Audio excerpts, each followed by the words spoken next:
All right, so we're going to start a new project here, and this is actually the finished version. We're going to build this color brightness calculator. Now, we haven't learned JavaScript yet, so it's not going to do anything. It doesn't actually work, but the idea is we're going to enter a color, right, RGB, and then hit calculate luminance, and it's going to tell us the brightness or luminance based on what the color is. And RGB values of the color, if we click on this link, right, you can tell the amount of red and the amount of green and the amount of blue, and based on the amount of green and red and blue, it makes a color.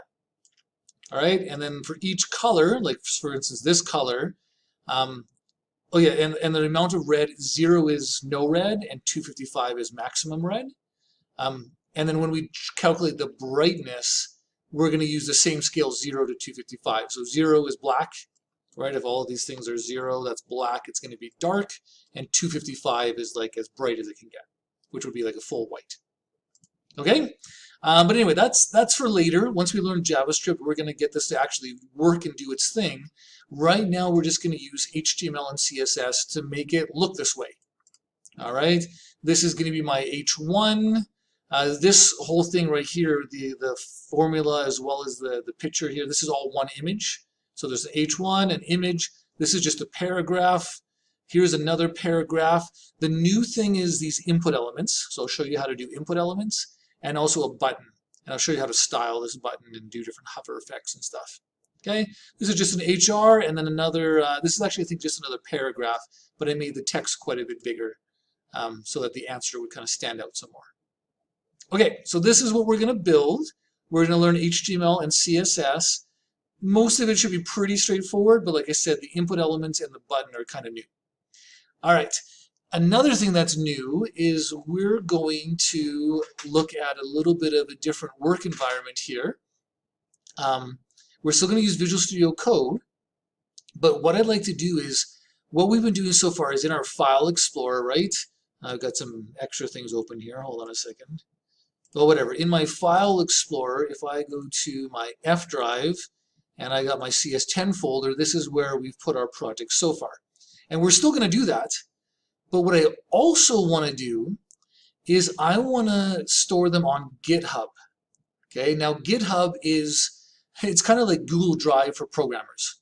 All right, it's in the cloud, right? It's going to allow us to not just store our files, our projects on our local computer, we're also going to be able to store them in the cloud, which means you can then share them with me, right? When they're on the cloud, you just share the link and I can go get them. And then also you'll be able to access them from home. So you can work on your projects at home if you want. All right, so GitHub is going to be the online storage space for us in the cloud, right? Repo 1 will be here as well as over here. Now GitHub Desktop is some software we can install on our computer. I think it's already on the school computers, but if you want to use it at home, you'll have to install it at home.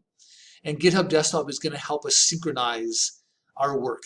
So we can have it stored here and stored here. GitHub Desktop is just a tool that's going to help us do that. Okay, so how do we do this? Well, most of the time, well, actually, first of all, you're going to go to github.com and you need to sign up for an account. Okay, it's a free account. Sign up with your email address. If you use your school email address, you'll have to change it later. But anyway, sign up for GitHub. Make sure you choose an appropriate username. And once you have a GitHub account, it should look, actually, let me sign in with mine. I have a couple of accounts actually. I'm going to use, I have a fake student 733 is my username. Let's see if I remember the password. Yes, good. Okay, so I'm just logged in here as fake student 733. This is kind of your menu area. I'm going to go to your repositories. Oh, I do have something in here. Why do I have this in here? Anyway, I'm just going to delete this now. Oh, you know what? I think I was... Okay, well, I'm going to show you how to delete something from GitHub. You go to Settings, down to Danger Zone, and say Delete this repository. You have to type this out or copy and paste it, and it'll delete it. Yeah, I was actually practicing this before this video, so that's why I had that repository there, but I forgot to remove it. Anyway, we will refresh this page now. No public repositories. Okay, so sign up for GitHub. Make sure you're logged in. Go to your repositories, right? Your repositories, and you should have something like this. Okay, good.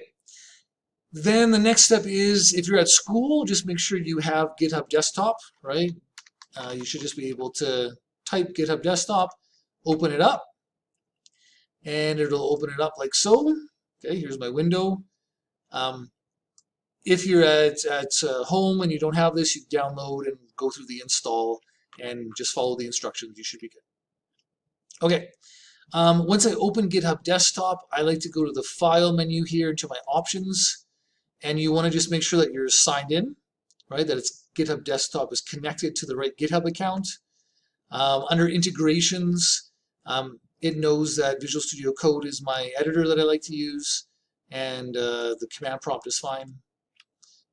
Git should have the right information here. Appearance, you can do light or dark, whatever you want. I'll leave it light for now. And then I don't never touch this stuff, so save and we're good. Okay, so this is now GitHub Desktop.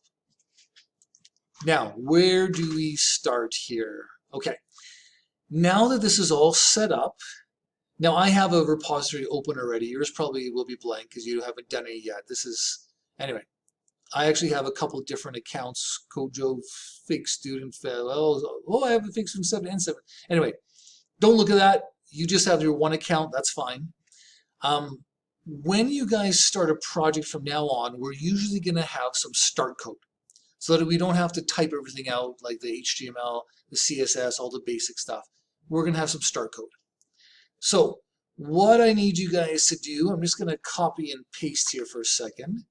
I'll share this link in the video description, and this link is going to go to my Mr. VCS10 GitHub account, and there's a color brightness GUI start. So this is one of my repositories, but I'm still on GitHub logged in as Fake Student 7033, right?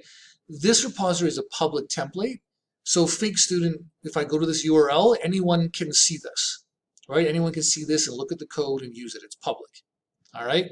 So your student account should be able to access this repository. So it's a nice way to share code with other people. All right, so what you're going to do is you're going to do that, right? This link here, you can either type it in, or like I said, I'll put it in the video description. Follow this link, go here, and we want to click the big green button, right? We're going to use this template. We're going to create a new repository from this start code, from this template. It'll have the same files and folders as this starting code here, right? So we're going to call it, let's call it color brightness GUI.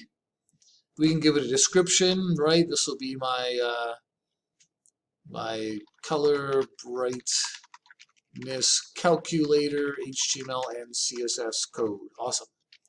I recommend making your repositories private. You can't make them public if you want to share with everyone, but just make it private and you can just share it with me. I'll show you how to do that later. And you just hit create repository. Ta-da! Fake Student 733 Color Brightness GUI is the name of it. It's private. It was generated from this tutorial, and here it is. Right, an HTML file, a CSS file, and the image that we're going to need. Right, we need this image here. Okay, so now this is on GitHub. Right, this is now this repository. This project is on the cloud. It's in GitHub. I need to get it to my local computer. Right, I want to put it inside of my F drive CS10 folder, right? I want to get it onto here. So it's on my local computer and it's on GitHub. All right, so really easy. I just go to GitHub. Here's where my code is. We click on this code button and we say open with GitHub Desktop. Okay, yeah, we want to allow this. Yep, allow open with GitHub Desktop. Okay, GitHub Desktop then launches and says, hey, you're trying to clone a repository, right? I don't have a copy of this on my computer. So I want to take this repository and I want to save it to this local path. Now it's got the wrong local path. So I'm going to choose, I want to go to this PC, F drive, CS10. And we're actually going to, we don't want to go into this folder. We just want to select this folder. So it's going to save this repository into the CS10 folder. I now hit clone, and it copies it from GitHub, the cloud, onto my local computer, and it updates GitHub Desktop to say, hey, this is now your new repository. color brightness GUI. If I were to look here, you'll see it's now there, and it's got all the code in it. Plus, I have the hidden items shown, so it's got this .git thing too. That's the file. GitHub uses that to keep track of the version control and everything it needs to keep track of. Okay?